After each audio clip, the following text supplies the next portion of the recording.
I linked up Daisy to Mark Stevenson, who's the managing director of Sandstorm, a business that has been in existence for close to 2 decades and employs over 75 persons and has 6 major retail shops across the major shopping malls. Prior to joining Sandstorm, Mark worked for over 20 years in the advertising and communication industry. Hi Mark, my name is Daisy, and actually Daisy Kamande.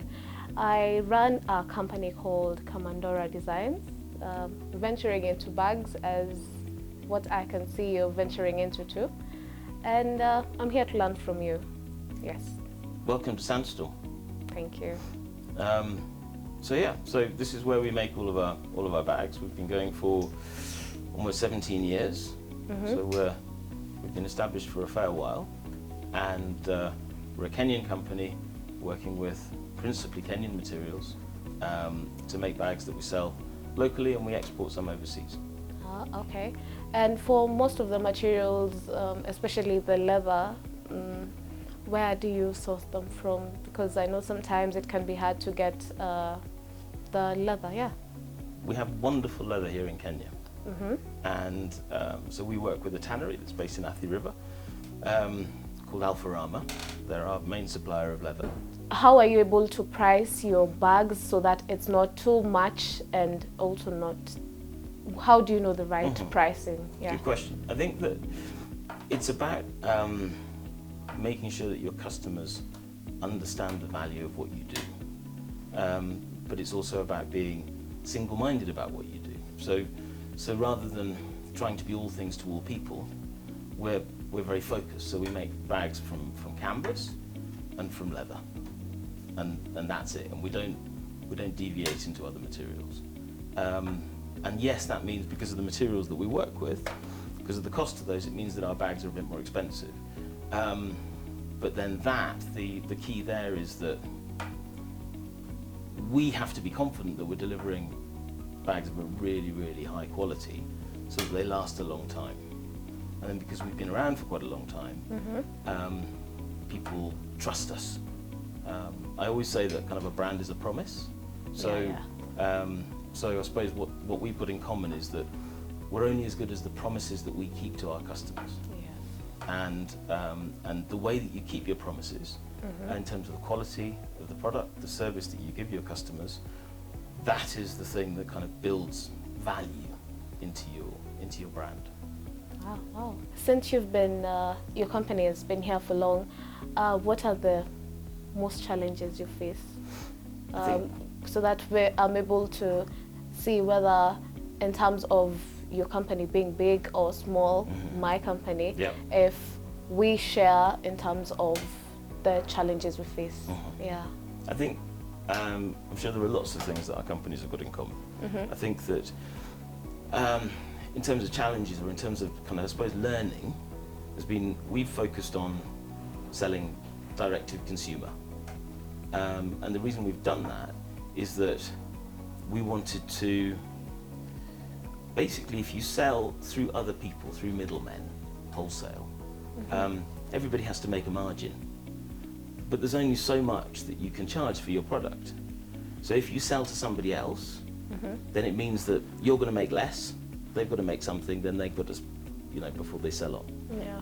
And that is probably one of the most important lessons, because if you're limited in terms of the number of products that you can make in a week or in a month, then it means that there's only so many things that you can produce, and you want to make as much profit as you can from every bag.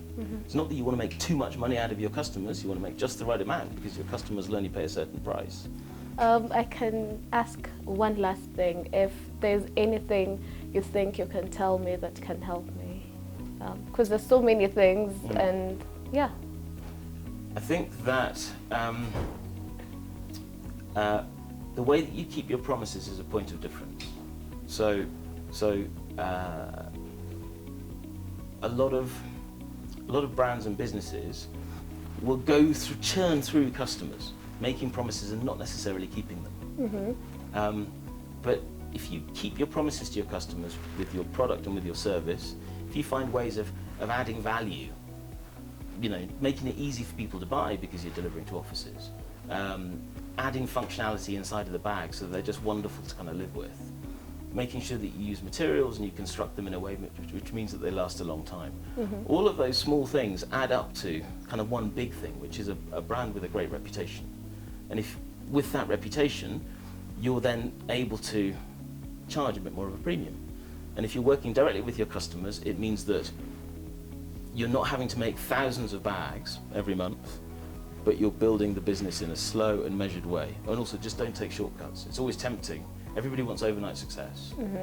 And I've been here for 12 years, Wow. working hard with the team to build a business that we're all proud of as a group of people.